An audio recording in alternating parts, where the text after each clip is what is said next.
Last night I was talking to my mom and dad about my ideas to save the world from chaos. Now, they are both two super intelligent people. They are my mentors, and they are two people that I look up to the most. However, they said, David, your ideas are not going to work because you won't be able to get the governments and big business to implement your ideas.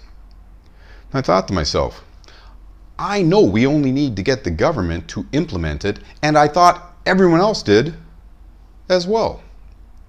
Now that made me think. I know the strategies I talked about in my last video on this topic are sound, and I thought the implementations were clear and, of course, easy to understand because I could see them in my mind as clear as you can see the lights flashing in Las Vegas. So what I'm going to do right now is I'm going to show in this video how truly easy it is to implement my strategies, and more importantly, how it will save money, how it will save time, and how it will save lives. And to remind the listeners right now that during my last video I said we need to provide society with all the vital services such as food, shelter, communications, electricity, water, gas, etc. And to have the governments around the world pay for these services, and to not simply hand out a blank check to these businesses as they've done in the past. Now, each of these processes, think about it, can be done literally in hours and save us all of us, from chaos, looting, rioting, unnecessary deaths, and preventable societal destruction. And when we get on the other side of this virus, we will still have a functioning society with all of our infrastructures still intact. So first, let's deal with the vital services. These services need to be provided, and of course, the service providers need to be paid. And here's how we can make that happen. Literally, as I said, in hours. Take companies like AT&T or Rogers or the gas company or the electric company. Now, each company has a long list of customers. What they need to do is provide their federal government, and yes, I did say the federal government because this needs to go to a single source. They need to provide a file that has the customer's name, address, email, phone number, and of course the amount each customer pays. Each provider sends that to the government, and the government pays a discounted amount to the provider at the beginning of each month. The provider receives the money they need to provide the services, and the customers, well, they get to ride out this virus while still being able to make food, have shelter, communicate with loved ones, and entertain themselves until this pandemic is resolved. We also have to have all landlords, business owners, governments, banks, mortgage companies, etc. suspend the need to collect payment until this pandemic is over. That way, no one loses and no one gains again until this pandemic is over. And as I listen to the news, I find some things a little bit difficult to understand. Companies like airlines do not need a bailout. They are not flying planes. They only need a minimal amount of money to maintain the integrity of their fleets. They don't need a staff to pay for or gas to buy, and they don't need to stay in luxury hotels. So why do they need a bailout? Now, we also need to think of the vital employees that are needed, people who are working in policing, hospitals, emergency services, food workers, delivery people, etc. They are putting themselves at great risk and must be paid more. The same way people who work in other hazardous jobs, such as oil cleanups and so on and so forth, mining and stuff like that, they get hazard pay. This group of people needs to have a significant increase in the amount of money they are being paid. Otherwise, who is going to keep us safe? Who is going to police our streets? Who is going to prevent people from looting? Who is going to feed us? This way, businesses still get a government handout, but it also benefits society. So when you think about it, it's a win for businesses, it's a win for the customers, and of course it is a win for the government. So now let's deal with the non-vital services such as manufacturers, retailers, malls, restaurants, widget makers, etc. Through no fault of their own, they had to lay off their workforce as mandated by the government. And that, of course, has put hundreds of millions of people out of work without notice, and worse, without an income.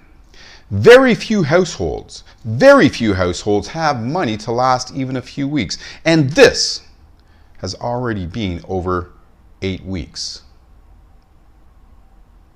I believe more people will die from starvation, famine, massacres, and deaths unrelated to the coronavirus than will die from the virus itself if we don't do something right now. Now, just to recap,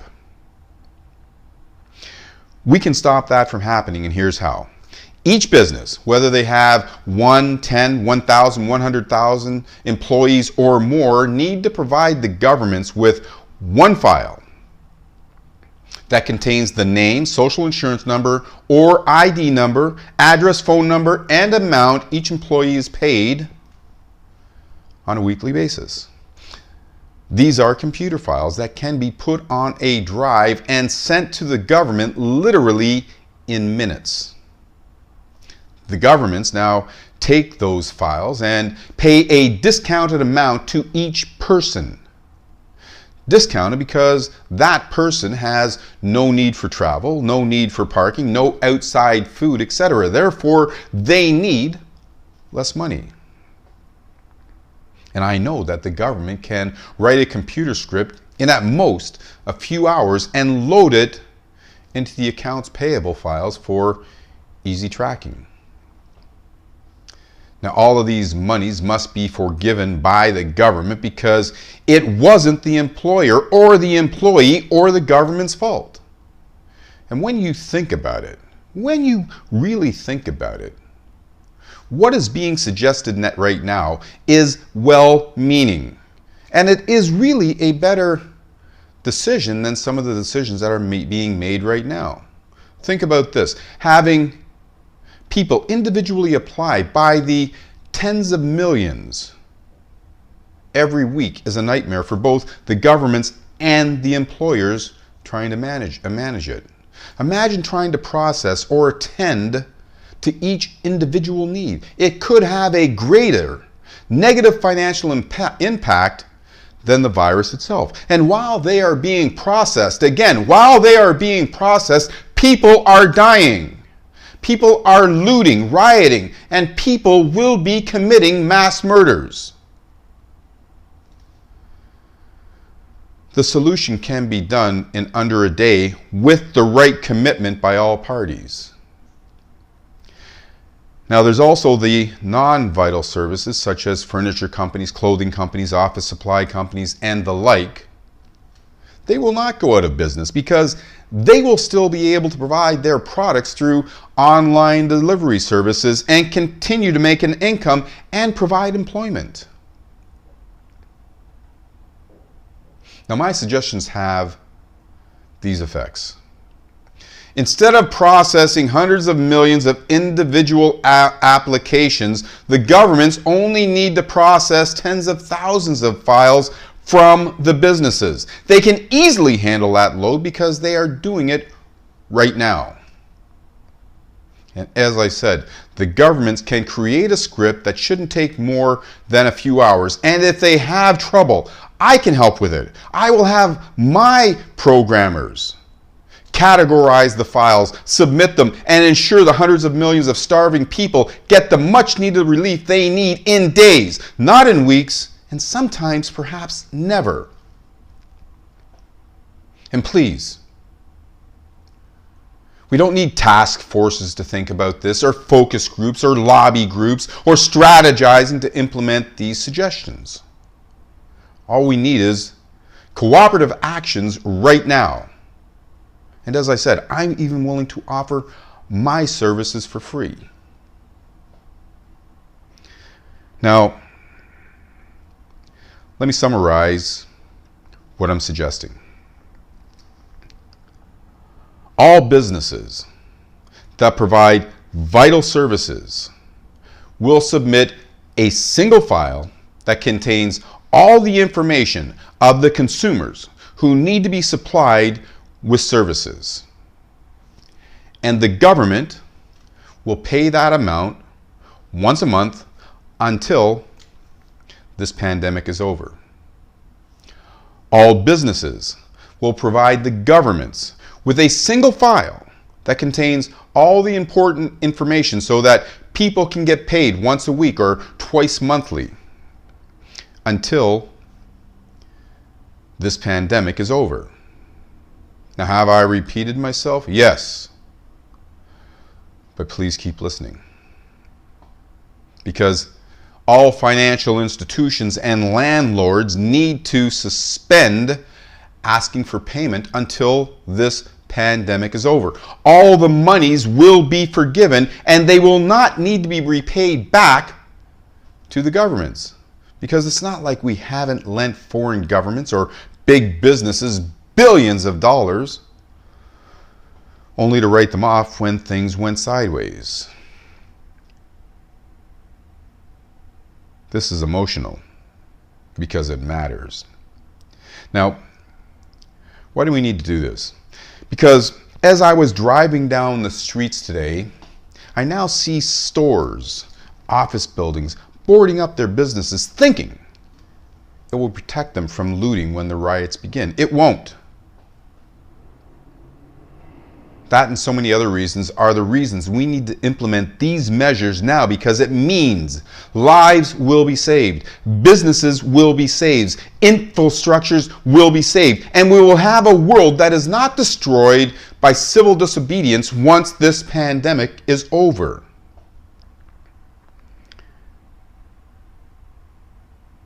And the governments, they can verify and validate all of these files after the pandemic is over so that they can punish cheats and those trying to profit from this life and death situation. Here's something else we don't need. We don't need daily talk sessions telling us about how bad it is or how many people died or how many masks we need. We need money immediately in the hands of the people that are dying from starvation, malnutrition, insanity, and spouses that won't shut up. Sorry, I just thought we needed a little levity.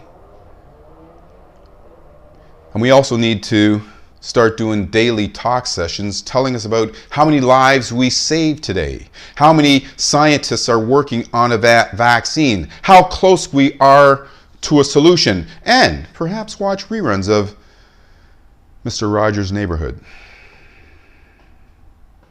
Cooperatively, we can save our world from everything bad and realistically make everything good. So please tell all governments or those in power to do one of two things quickly. Implement the measures I've outlined or quickly find other measures that save lives beginning right now. I'm David T. Rosen. Be safe, healthy, and vigilant. And remember, happiness happens on purpose.